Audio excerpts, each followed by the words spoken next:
17장 16절에서 25절 말씀입니다. 사도행전 17장 16절에서 25절 말씀, 우리 한 절씩 서로 교독하겠습니다. 16절 말씀 먼저 읽겠습니다.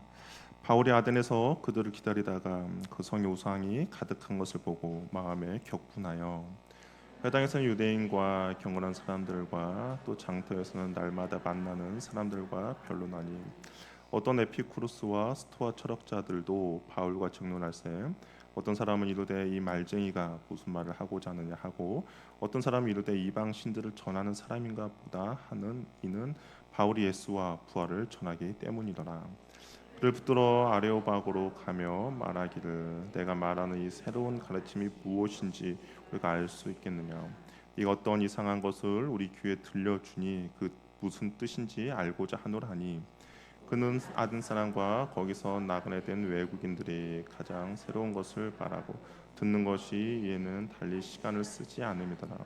바울이 아레오바고 가운데 서서 말하되 아덴 사람들아 너희를 보니 범사에 종교심이 많도다. 내가 두루다니며 너희가 위하는 것들을 보다가 알지 못하는 신에게라고 새긴 단도 보았느니 그런즉 너희가 알지 못하는 위하는 것을 내가 너에게 알게 하리라. 우주와 그 가운데 있는 만물을 지으신 하나님께서는 천지의 주제시니 손으로 지은 전에 계시지 아니하시고 또 무엇이 부족한 것처럼 사람의 손으로 섬김을 받으신 것이 아니니 이는 만민에게 생명과 호흡과 만물을 친히 주시는 이심이라. 아멘. 우리 옆에 분과 인사 나누겠습니다. 사랑합니다. 축복합니다. 사랑합니다. 축복합니다. 바울이 베레아에서 하나님의 말씀을 전한다라는 것을 데살로니가에 있는 유대인들이 들었어요. 그랬더니 이제 베레아까지 쫓아왔습니다. 베레아에 있는 믿음의 형제들 가운데 몇 사람을 이제 바울을 항구로 피신시켰죠. 그 바울의 일행인 실라와 디모데는 베레아에 머물게 했습니다. 아무래도 자신이 떠난 뒤에 빌립보, 데살로니가, 베레아 즉 마게도냐 성도들이 믿음이 견고해지도록 세워지도록 하기 위함일 것이요. 베레 항구에 도착한 바울은 마침 아가야 에덴으로 가는 배를 타고 아덴으로 출발하게 되고 아덴에 도착하게 됩니다. 한번 지도 한번 저번 주에 봤던 지도인데요. 다시 한번 볼까요? 여기 보면요 베레아 제일 왼쪽 끝에 베레아가 있죠. 거기에서 이제 배를 타고 아테네라고 되는 아덴으로 이제 가게 됩니다. 이 베레아에서 아덴까지의 거리가 약 320km 정도 되는 거리인데요. 320km 정도 되는 거리가 어느 정도일까라고 보니까 우리 인천에서 배를 타고 제주도까지 가는 그 거리라고 할 수가 있습니다. 우리 아덴이라는 도시 지금은 아테네라고 부르는 그런 도시인데요.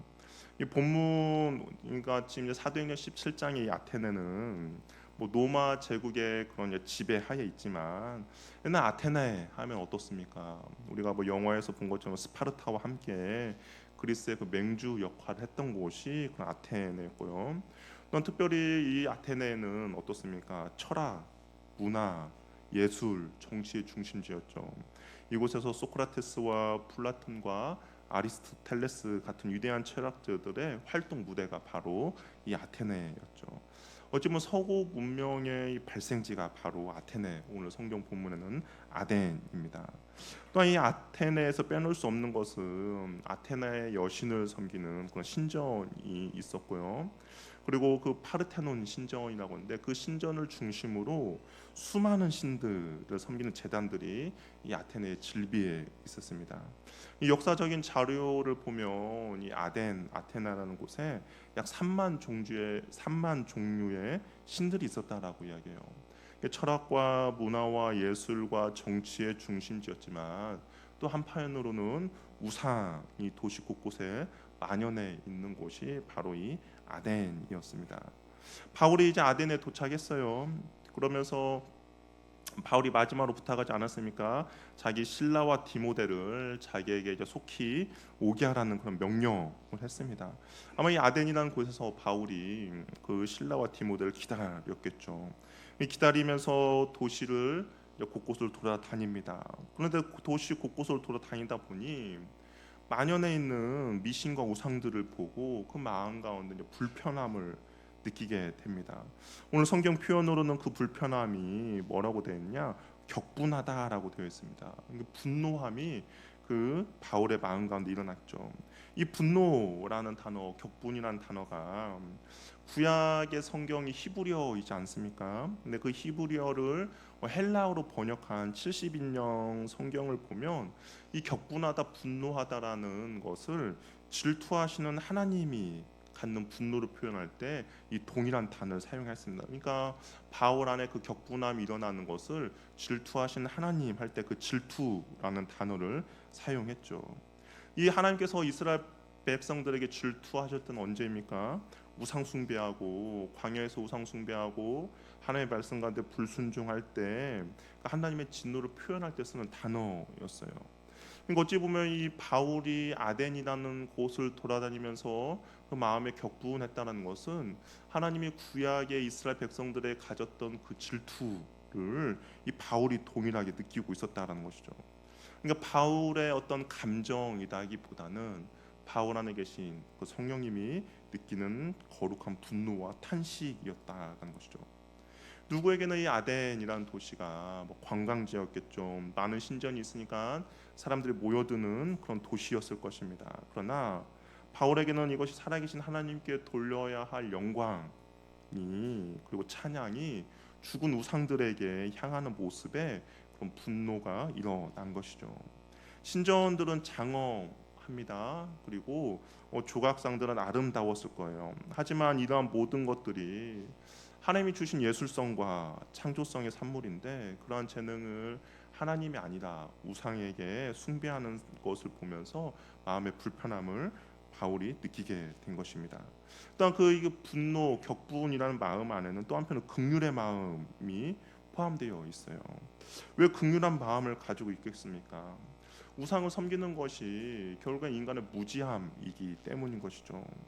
우상이 가득했다라는 말은 우상의 지배 아래 놓여 있다, 우상에 푹 잠겨 있다는 말인데 이 우상을 섬기는 것이 그냥 그들의 삶의 일부였기 때문입니다. 문화였어요.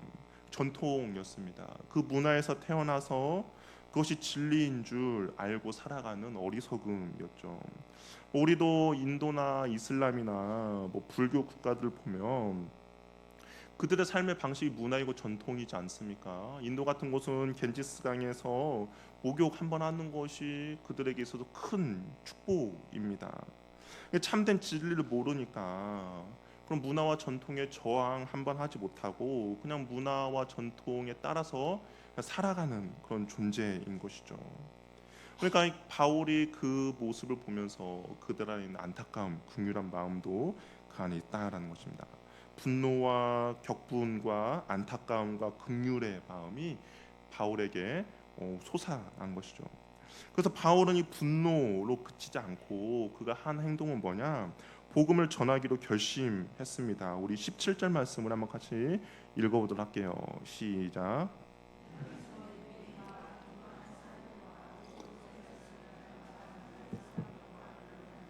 예, 그 분노의 마음을 가지고 바울이 한 것은 무엇이냐? 만나는 사람들마다 변론하였다라고 이야기합니다. 그러니까 진리를 서로 놓고 진리에 대한 논쟁이 있었다는 것이죠. 우리가 이 부분을 잘 살펴보아야 하는데요. 한국 교회 안에서 이게 잘못된 방식의 영적 전쟁이 있습니다. 우리 뭐 뉴스나 그런 곳에 많이 봤는데 뭐 사찰이나 조각상이나 무상의 신상을 뭐 망치로 훼손하고 페인트 칠하며 마치 그런 것들을 훼손하며 파괴하는 것이 무너뜨리는 것이 영적 전쟁의 승리라고 생각하는 그런 사람들이 있는 것이죠. 근데 바울이 선택한 것을 보면 무엇입니까? 변론했다라는 거예요. 복음을 전하는 것을 선택했다라는 겁니다. 한번 생각해 보세요. 우상이 그 아덴이라는 곳에 3만 개의 우상이 있다면 바울이 길거리를 다니면서 만약 그것이 영적 전쟁의 승리였다면 신전을 회파하고 신상을 깨뜨리며 망치로 부수고 다녀야 할 것입니다. 그런데 바울은 그렇게 하지 않고 우상이 만연한 도시에서 바울이 선택한 것은 변론한 거죠. 왜 그렇습니까? 우상의 출처가 어떤 금속이나 나무나 돌이 아니라 바로 인간의 마음이기 때문인 거죠. 우상이 눈에 보이는 그런 조각, 쌍이나 금속이나 나무나 돌로의 형상이 우상을 뜻하기보다는 그 우상을 만듦으로써 내가 그를 섬기며 나에게 복이 임할 것이라는 사람의 마음이 우상을 만들기 때문입니다. 사람의 손끝에서 만들어지기 전에 이미 먼저 사람들의 마음 속에서 우상이 만들어지죠. 그러니까 눈에 보이는 우상을 아무리 때려 부시고 그것을 아무리 훼손한다 하더라도 그 사람의 마음이 변하지 않으면 어떻습니까? 우상이 그대로 남아 있죠. 그래서 바울이 선택한 것은 그들에게 복음을 전하며 그들의 마음을 변화시키는 겁니다. 만약에 마음이 변화되지 않고 단순히 눈에 보이는 그냥 우상만 깨부순다 하더라도 여전히 우상을 섬기는 사람들은 또 다른 우상을 만들어낼 뿐입니다. 부수고 깨트린다고 해서 우상이 사라지는 것이 아닙니다. 마음이 바뀌어야 우상이 사라지는 것이죠. 그래서 바울은 우상을 부수고 깨트리는 것이 아니라 날마다 만나는 사람들에게 예수와 부활을 전한다는 것이죠. 바울이 전하는 복음을 관심 있게 듣던 사람들이 있었습니다. 여기 보니까 에피쿠루스와 스토아 철학자들이었다고 해요. 이들은 바울과 논쟁할 때 이 사람들이 무엇을 전하는지에 대한 호기심이 있었습니다. 에피쿠루스 학파는 무신론적인 사상을 가지고 있었어요. 그래서 이들이 추구하는 것은 인생의 행복은 쾌락이라고 생각했습니다. 이에 반해서 스토아 철학들은 범신론적인 생각을 갖고 있었어요. 자연의 모든 것이 신이다라고 생각했습니다. 그래서 이 사람들이 추구하는 것은 이 행복을 자연의 법칙을 발견하는 것이 행복이라고 생각했습니다. 그러다 보니까 학문을 연구했고 지식을 추구했던 것이죠. 이런 사람들에게 바울이 예수와 부활을 전하였습니다. 복음을 처음 들어본 사람들이죠. 이들은 바울이 전하는 가르침에 강한 호기심을 보이기 시작했습니다. 그래서 바울을 아레오바고로 데려가요. 이곳은 당시 재판이라든지 입법을 주관했고 사람들의 그 모임의 어떤 한 장소였습니다. 또한 종교적 도덕을 논쟁하는 곳이기도 했어요. 근데 아레오바고로 데려갔다라는 것이 억지로 데려가기보다는 너가 예수와 부활에 대해서 전하는데 우리가 그것을 좀 더 듣고 싶다라는 거예요. 그래서 바울이 좀 속편하게 할 수 있도록 장을 마련해 준 겁니다. 우리 20절 말씀 우리 같이 한번 읽어보도록 할게요. 시작.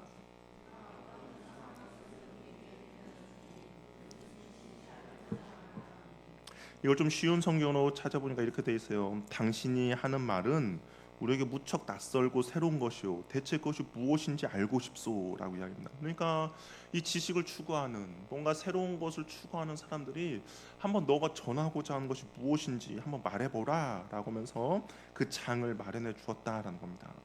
지식을 추구하는 사람들에게 예수의 이야기는 처음 듣는 이야기였고 흥미로운 주제거리였습니다. 바울이 전하는 예수와 부활이 그들의 이성이나 상식적으로 도저히 받아들일 수 없는 이상한 내용이었죠. 지금까지 한 번도 들어본 적이 없는 내용입니다. 그래서 더 자세히 듣기 원했어요. 왜냐 이들이 가지고 있는 신은 인간을 지배하는 거죠. 인간은 신의 행복을 위해서 존재하는 그런 것들이라고 생각을 했습니다. 그런데 예수와 부활에 대해서 이야기하니까 신이 인간이 되고 이 신이 인간을 위해서 살아가는 그런 내용들이 전혀 새로운 것들이었습니다. 새로운 것에 대한 호기심과 지적인 허영심을 채우기 위해서 한번 말해보라라고 이야기한 것이죠. 어찌 보면 이 아덴에 있는 철학자들의 모습이 우리 인간의 현실이고 인간의 모습입니다. 항상 새로운 것을 찾고 유행을 쫓아다니는 거죠.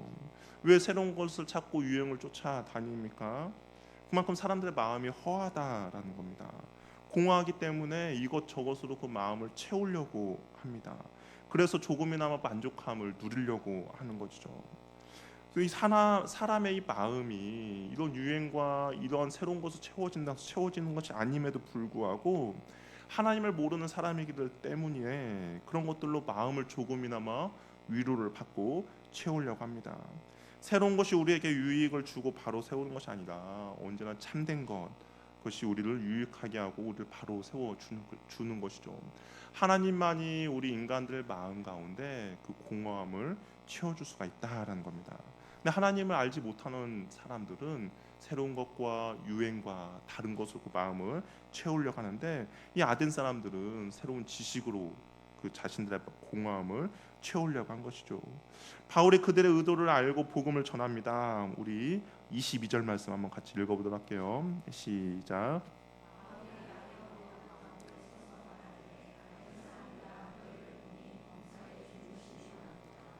만약 바울이 유대인들에게 복음을 처음 전했을 때면 어떻게 전했을까요?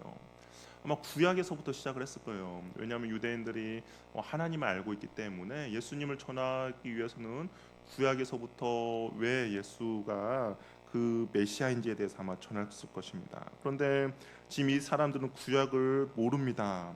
그래서 이들에게 맞게 너희 상황을 보니 너희는 종기심이 정말 많구나라고 시작을 해요. 우리가 전도를 하거나 복음을 전할 때 유일한 방법은 없습니다. 상황에 맞게 대상에 맞게 지혜롭게 접근을 해야 하는 것이죠. 아이들에게 감기약을 주는데 그냥 일반적인 감기약을 주는 것이 아니라 어떻습니까? 딸기향이나 바닐라 향 시럽을 넣어 줍니다. 그러니까 아이들이 그 약을 거부감 없이 아이들의 입맛에 맞춘 것이죠.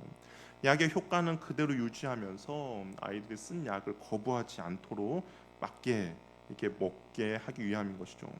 복음도 마찬가지죠. 복음의 내용은 변질시켜서는 안 됩니다. 그러나 그것을 담고 있는 그릇은 언제든지 상대에 맞게 변형시켜야 복음을 전하는, 그 복음을 받아들이는 사람과 접촉점을 갖게 되는 거죠. 바울이 이 아덴에 있는 사람들에게 접촉점을 갖기 위해서 너희들 보니까 참말로 종교심이 많다라고 하면서 접근합니다. 그들 안에 있는 어떤 종교심을 가지고 이야기를 하는 것이죠. 그러면서 바울이 이게 아덴 거리를 걷다가 발견한 한 제단에 대해서 이야기해요. 우리 23절 말씀 한번 읽어보도록 하겠습니다. 시작.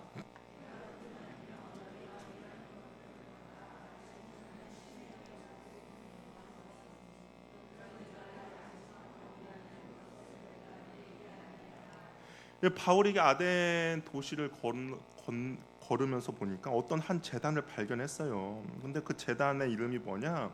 알지 못하는 신을 향한 제단이라는 겁니다. 왜 알지 못하는 신에게 그런 제단을 쌓고 섬겼을까요? 왜 그랬을까요? 왜 아덴 사람들이 왜 그렇게 했겠습니까? 이유는 다른 게 아니죠.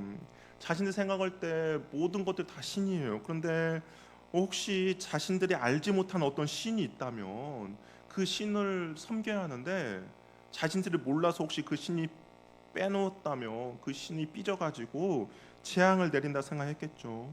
세상의 신을 다 알 수 없으니 알지 못하는 신, 혹시 우리가 소외시킨 신이 있다면 이 재단에 바쳐진 것을 보고 좀 그 화를 좀 누그러뜨려 주세요라는 설마하는 마음으로 그런 재단을 쌓았을 것입니다.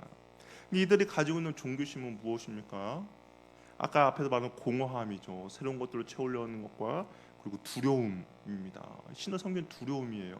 내가 만약에 신의 마음에 들지 않는다면, 우리가 신을 잘 섬기지 않는다면 그 신이 노여워해서 혹시 번개를 내리지 않을까, 혹시 어떤 재앙을 두지 않을까에 대한 두려움입니다. 우리의 신앙도 역시 이런 마음에서 출발한다면 우리도 알지 못하는 신을 섬기는 것과 별반 다를 바 없죠. 우리는 믿음의 대상이 누구인지 온전히 알아야 합니다. 예배하는 대상이 누구인지 바로 알아야 한다는 것이죠. 그런데 내가 예배하고 내가 믿음의 대상을 온전히 알지 못하면 우리도 알지 못하는 신을 섬기고 예배하는 것이죠. 혹시 내가 주님 앞에 뭐 하지 않으면 어떤 벌을 받지 않을까? 내가 주님 앞에 헌금하지 않은 주님께서 가다가 교통사고 나게 하지 않을까? 주님을 잘 알지 못하는 상황에서 그냥 두려움으로 어쩔 수 없이 섬기고 있다면 우리도 알지 못하는 신을 섬기는 것과 다를 바 없다라는 겁니다. 믿음의 대상, 예배의 대상이 어떤 분인지 잘 알아야 우리가 온전히 주님을 섬기며 예배하며 나아갈 수 있습니다. 하나님을 오해해서 두렵고 무서워서 어쩔 수 없이 억지로 섬기는 것이 아니라 기쁨과 즐거움으로 예배하며 나아가시길 바랍니다. 우리가 하나님을 아는 만큼 우리는 주님을 풍성하게, 하나님을 우리가 경험한 만큼 주님을 온전히 섬기며 나아갈 수 있다라는 것이죠. 그렇기 때문에 주님을 아는 거에 있어서 여러분 게을러서는 안 됩니다. 그리고 주님을 여러분의 삶 가운데서 온전히 체험하면서 그 주님을 정말 아는 만큼, 체험한 만큼 풍성하게 기쁨과 즐거움으로 섬기시길 바랍니다. 바울은 이제 아데네 사람들에게 이 알지 못하는 신에 대해서 알려주겠다라고 이야기해요. 알지 못하는 신을 알려준다면서 바울이 이제 누구를 소개하냐? 바로 하나님이 어떤 분이신지를 소개합니다. 왜냐하면 이들이 섬기고 있는 신들 중에 하나님이 없잖아요. 그러니까 너희들 알지 못하는 신 누군지는 모르지만 어떤 것을 만들었잖아.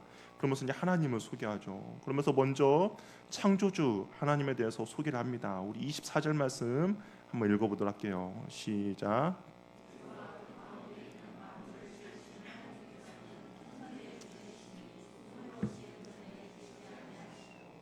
너희들 알지도 못하고 알 수도 없는 그 신은 온 우주 만물을 창조하신 하나님이다라고 이야기합니다. 그 하나님이 천지의 주인이심을 말하고 있어요. 하나님께서 천지의 주인이시라는 것은 천지 만물의 소유권과 통치권을 갖고 있다라는 것이죠.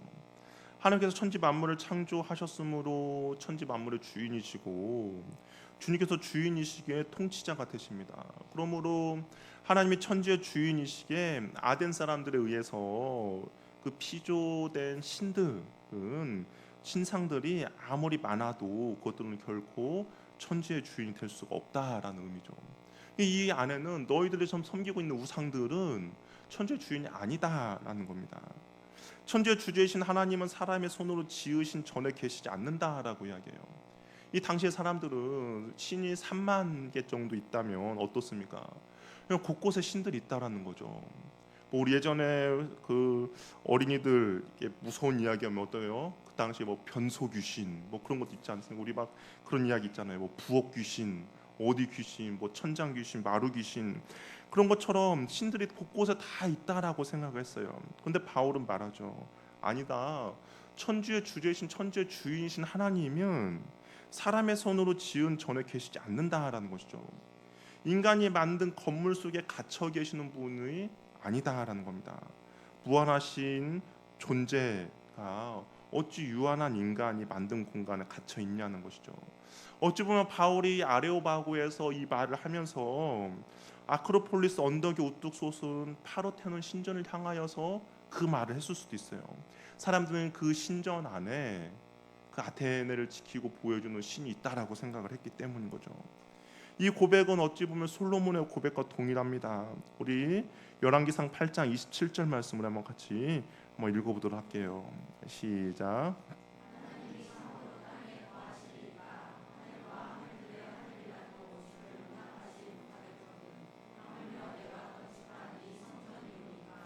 솔로몬이 하나님의 성전을 7년 동안 정말 거창하게 화려하게 지었습니다.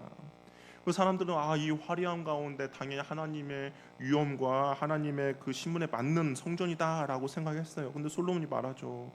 어찌 인간이 만든 것에 하나님 이 안에 거하실 수 있겠습니까? 하나님 모든 것들이 다 주님의 것인데 이 자꾸 보잘것 천지에 비하면 자꾸 보잘것 없는 것에 하나님 이곳에 거하지 못한다라고 이야기하죠. 우리 이사야 66장 1절 2절 말씀도 한번 읽어보도록 하겠습니다. 시작.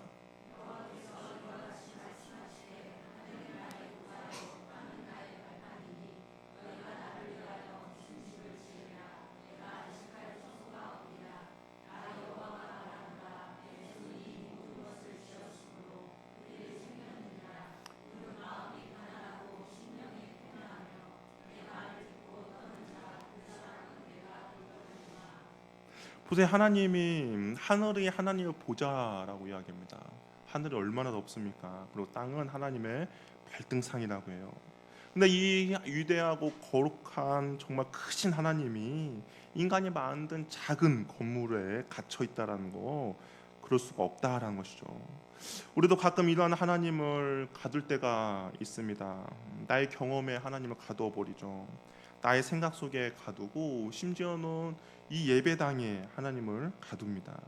그러나 하나님은 나의 생각, 나의 경험, 그리고 이 예배당 교회 안에 갇혀지는 분이 아니죠.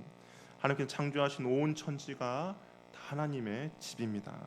그렇기 때문에 하나님은 어느 곳에도 계시죠. 내가 집에 있어도 그곳에 계시고, 내가 어딜 가든지 그곳에 계시고, 정말 이곳에도 하나님이 계신가라고 생각하는 그곳에도 하나님은 계시는 분입니다.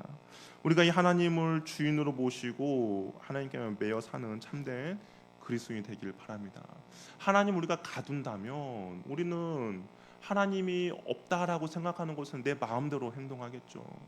이 하나님이 예배당 안에만 가둬둔다면 이 예배당 안에서는 얼마든지 신실한 척할 수 있습니다. 이 예배당은 얼마든지 우리가 믿음 있는 척할 수 있어요. 그런데 내 가정과 직장과 회사에 가서는 하나님 예배당에 갇혀 있다 생각하니까 내 마음대로 살아갑니다. 그러나 하나님은 그곳에 갇혀 계신 분이 아닙니다. 어느 곳에든지 하나님은 계시는 분이죠. 바울은 하나님에 대해서 완전한 하나님이라고 소개를 합니다. 우리 25절 말씀도 한번 읽어볼게요. 시작.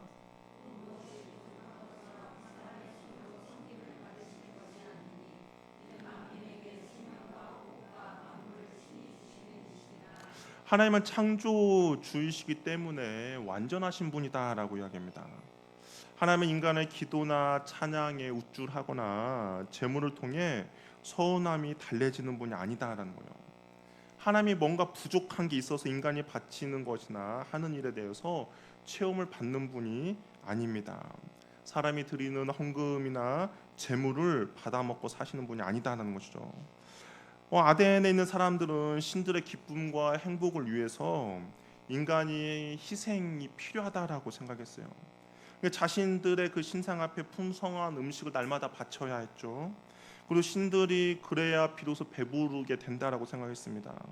자신들의 신들에게 아름다운 옷을 입혀 주어야 된다고 생각했어요. 그래서 신들이 아름다운 자태를 지닐 수 있다라고 생각했습니다.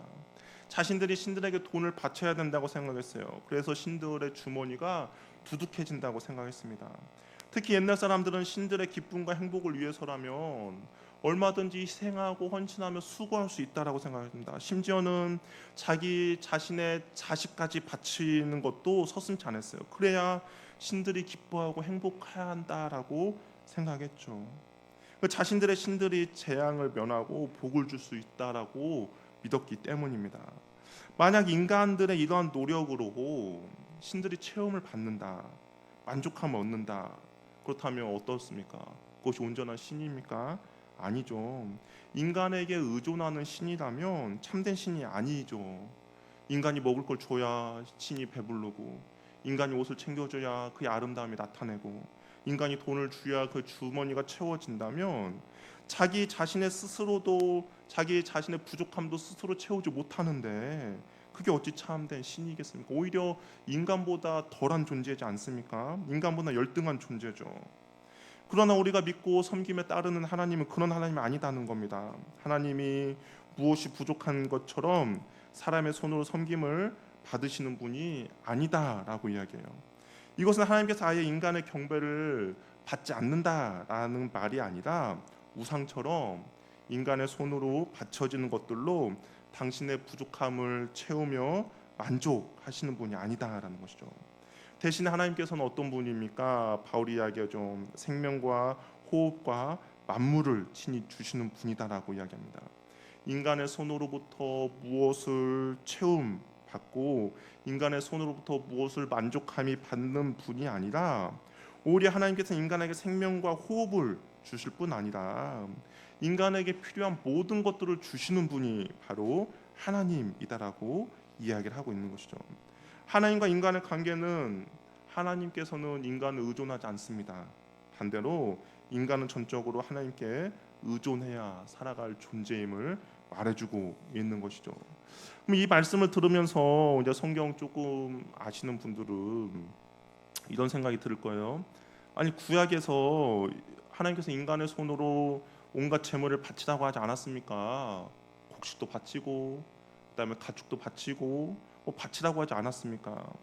또 오늘날에도 우리가 하나님께 헌금을 바치지 않습니까? 그럼 하나님과 다른 신들을 섬기는 우상들과 무슨 차이가 있습니까?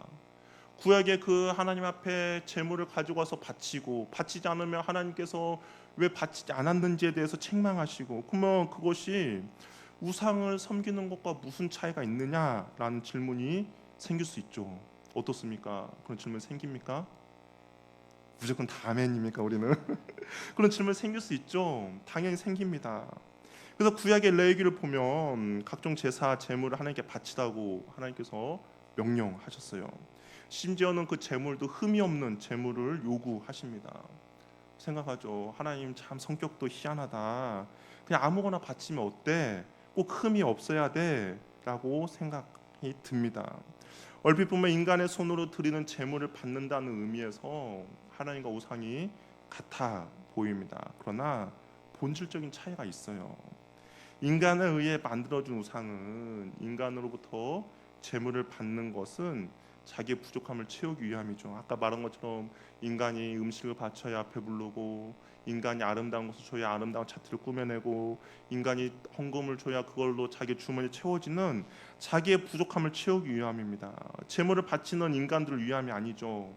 인간들을 이용하여 자기의 행복과 기쁨을 충족하는 겁니다. 그러나 하나님께서는 인간에게 제사와 제물을 명하신 것은 당신을 위함이 아니다라는 거예요. 하나님께서 구약의 레위기를 보세요. 제물과 그 제사를 하는 것은 당신이 사랑하는 인간들을 위함입니다. 왜냐? 모든 죄인은 어때요? 죽을 수밖에 없죠. 모든 죄인은 거룩하신 하나님 앞에 반드시 죽어야 할 존재입니다. 그러나 하나님께서 인간을 살려 주시기 위한 방도가 바로 제사와 제물인 거죠. 흠이 없는 제물을 요구하신 것도 하나님의 성격이 까다롭고 까탈스러워서 흠이 없는 제물을 바치라고 한 것이 아니에요. 인간을 괴롭히고 귀찮게 하기 위함이 아닙니다. 흠 없는 제물의 온전함이 그 제사 드리는 그 사람에게 전가되기 때문인 거죠. 대신에 나의 죄가 그 동물에게 전가가 됩니다. 흠이 있으면 그 흠이 나에게 전가가 되는 거예요. 그러면 나는 온전히 하나님 앞에 죄 용서를 받는 것이 아닙니다. 그렇기 때문에 하나님께 반드시 드리는 예물은 흠이 없는 제물을 바치라고 한 것이죠. 나의 죄가 그 동물에게 전가되고, 그 동물의 흠이 없음이 나에게 오고, 하나님이 그 흠 없음을 바라보기 때문인 것이죠. 그래서 우리가 성경을 보면 예수님이 죄가 없다라고 이야기합니다. 그냥 뭐 신인간 죄가 없는 분인가라고 하는 것이 아니라 똑같은 거죠.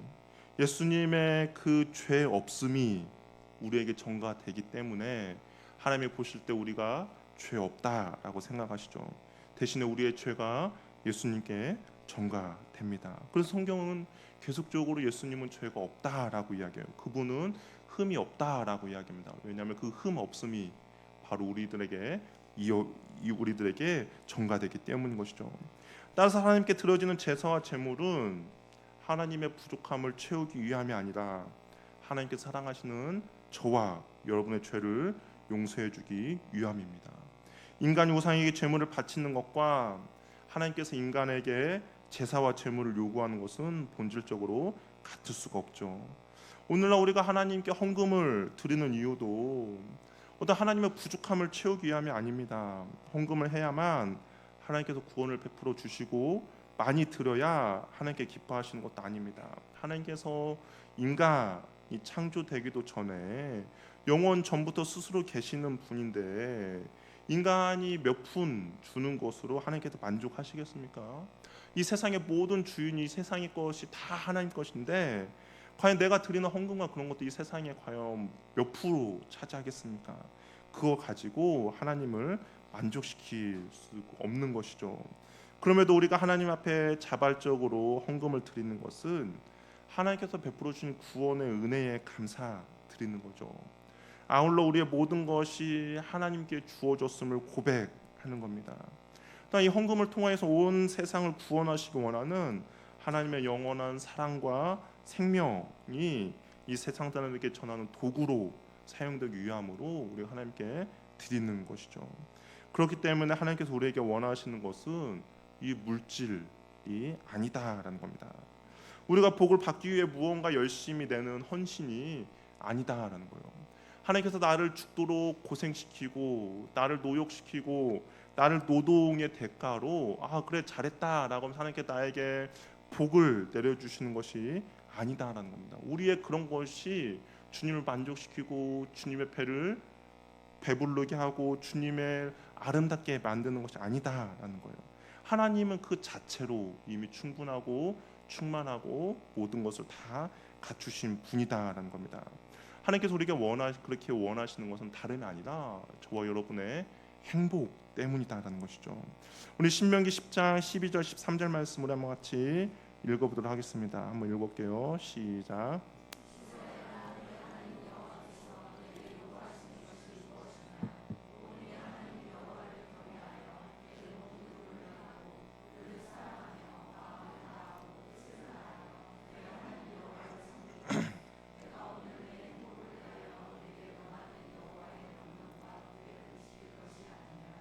하나님이 원하시는 건 무엇입니까?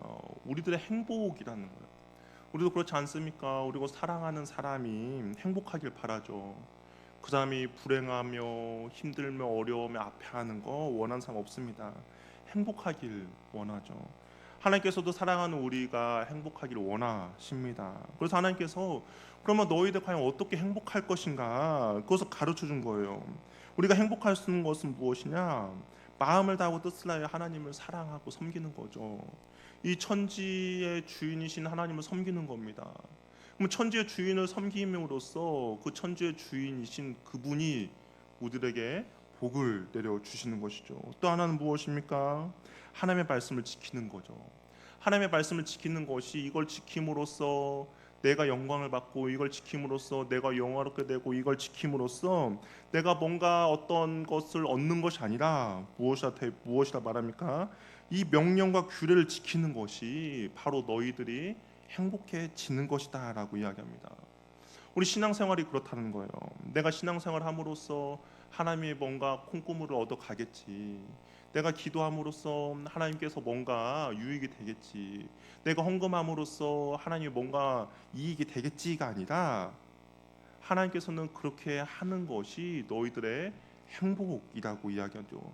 그렇게 하나님의 말씀을 따르고 하나님을 사랑하고 하나님을 섬기며 가는 것이 너희가 이 땅을 살아가면서 참된 행복을 누리는 하나의 길이다라고 이야기를 하고 있는 겁니다. 그렇기 때문에 하나님께서는 그 우리가 행복한 삶을 살기를 원하셔서 우리들에게 그 길을 가라고 이야기를 하시는 것이죠.